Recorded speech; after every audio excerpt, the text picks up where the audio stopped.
Okay, this is from our homework today.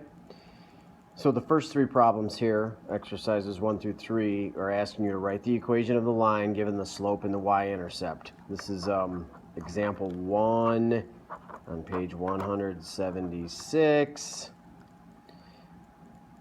if you need to look in your book. All right, so these are, to me, the most painless because we're looking for the slope and the y-intercept, which they give us. This is the equation of a line in slope-intercept form. You're going to have to deal with my left hand here for a moment. Y equals mx plus b, remembering our two important letters that we're looking for are the slope, the m, the rise over the run, the b, the y-intercept, also known as the starting point. That's what we're looking for. If you look at what they're giving us over here, they give us the slope, they give us the y-intercept. So just plug in your m. In this case, it's 3. Can't forget the x, 3x. Looking at the y-intercept, it's b. So y equals 3x plus b. Simple as that. Looking at this one, still simple, but your y-intercept here is 0, so that kind of maybe the equation's going to have a different look, or if you see it in a book, you might not recognize it because it doesn't really have the plus b always written there. So we're looking at our slope, we have -4, y equals -4, that's my m, x, our b is 0, so we put plus 0. Now, do you have to keep plus 0? Absolutely not. So you could simply write the equation of this line as y equals -4x. When we have a y-intercept of 0, that means that your equation, or your line rather, is intercepting the y-axis at the origin. If you look right here. Okay, and the last one, again, a little bit different because we have a 0 here for our m now.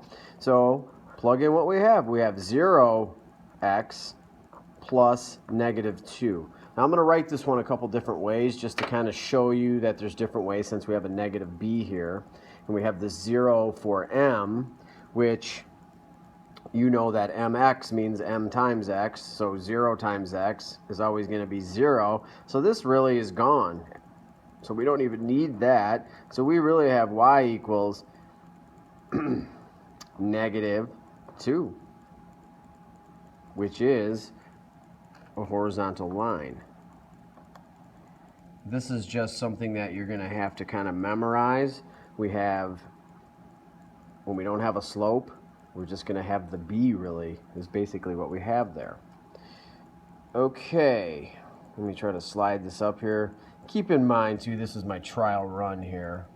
And I know it looks like I'm kind of far away, but if you have this in front of you as you're watching this, you should be able to pause it and look at what's going on. So the next two, numbers 4 and 5, which is also on the same page, 176, but it's example 2 on page 176. Okay, there's a couple different ways we can do these, being asked the same thing, to write the slope, the equation of this line in slope-intercept form.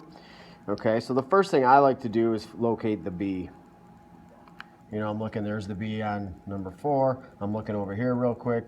I see the b. Now, I don't even need these points that are given that are on these lines. Samaj Harris, can you come to the office, please? Samaj Harris, come to the office. Thank you. But I can see the points there. X values are 0. Remember, that's like the quick hint. Whenever I have an x is 0, I know that the b is going to be that y value. Okay, so looking at this first one, I have y equals, I don't have my slope yet, and it's +3. I know that much. So to find the slope, there's more than a couple different ways you can do it.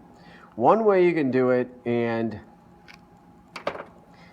this isn't my favorite way, but I do know how to do it, and I can kind of use the graph and the drawing or the picture to do rise over run.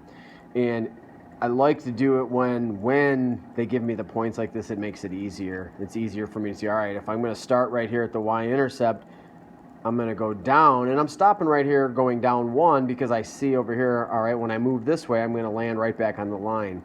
So I went down 1, which is -1, and then I'm going to travel to the right here, which is the positive direction, 1, 2.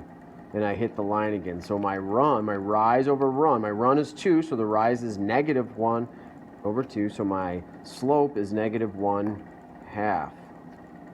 That's one way to do it. You might find that that's the way that you like the best when you have a graph. It takes some getting used to. The other way you could do it is using the slope formula, which we talked about today, and some of you actually prefer doing it that way, which is y2 minus y1. Now, these are posted in the room too, so if you're going to use it, you can look around just to make sure you're doing it right. I think the big confusing part is plucking the right numbers and putting them in the right spot. It's really easy to mess yourself up, so I like to do this. I take one of my ordered pairs and I just label them right above it. So there's x1, here's y1, and then over here, let me just change colors. Here's x2, and then here's y2. If you can see that, it seems like it's a million miles away. So then I plug those in, and I'm going to kind of slide over here with that. So y2 was 2. y1 is 3, so I have 2 minus 3. And then my x2 is 2, also 2, minus x1 is 0. So I have 2 minus 3 is negative 1. 2 minus 0 is 2. Noticing here, I got the same thing, negative 1/2. There's even another way that I showed you making the little table. Just because of room, I will do that on this one just to kind of show you that method as well. But you choose the method that you prefer. Find a way that you like the best and stick with it. There's no reason trying to do them all the different ways. So let's look at this one. Our y-intercept here was 1. So we know our b equals 1. Okay, so we have y equals, I'm just going to kind of do this and do plus 1. So we're going to look for our slope. Let's do the Hello, little... Cooper, if you're in the building, please come to the office. Let's do the little table, which is... It's Thank you. basically... Let's go 3, 5. It's just a different way to find your change in your y and your change in your x, which is essentially what the slope formula is. This is just kind of more of a strict way where you have, all right, you call one of your ordered pairs the 1s and one of the ordered pairs the 2s. This way I just put them in the table and then I look for the change. If I'm going from 5 to 1, that's a negative, that's moving a negative 4.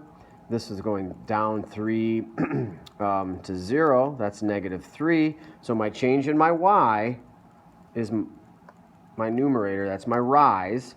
And then my change in my x is a negative 3. So this is where you got to be careful too, and you know this. You just have to be careful and conscious of it. I have negative 4 divided by negative 3. That's going to give me a positive 4/3 x. I know it's an improper fraction. There is no reason to worry about changing that to a mixed number. You want it left this way when we're dealing with our linear lines. So let's look at doing rise over run in the drawing here of the graph. So go to the starting point here, rise 1, 2, 3, 4. I'm stopping at 4 because I'm looking over as I'm counting up, and I see that that would be a perfect spot to stop. So that our rise went up 4, positive, and then I go 1, 2, 3, positive 3. 4 over 3 is what we have right here. So that's another way to do it. All work the same. It's just a matter of preference, I suppose. All right, I hope that this works out. Let me know. Peace.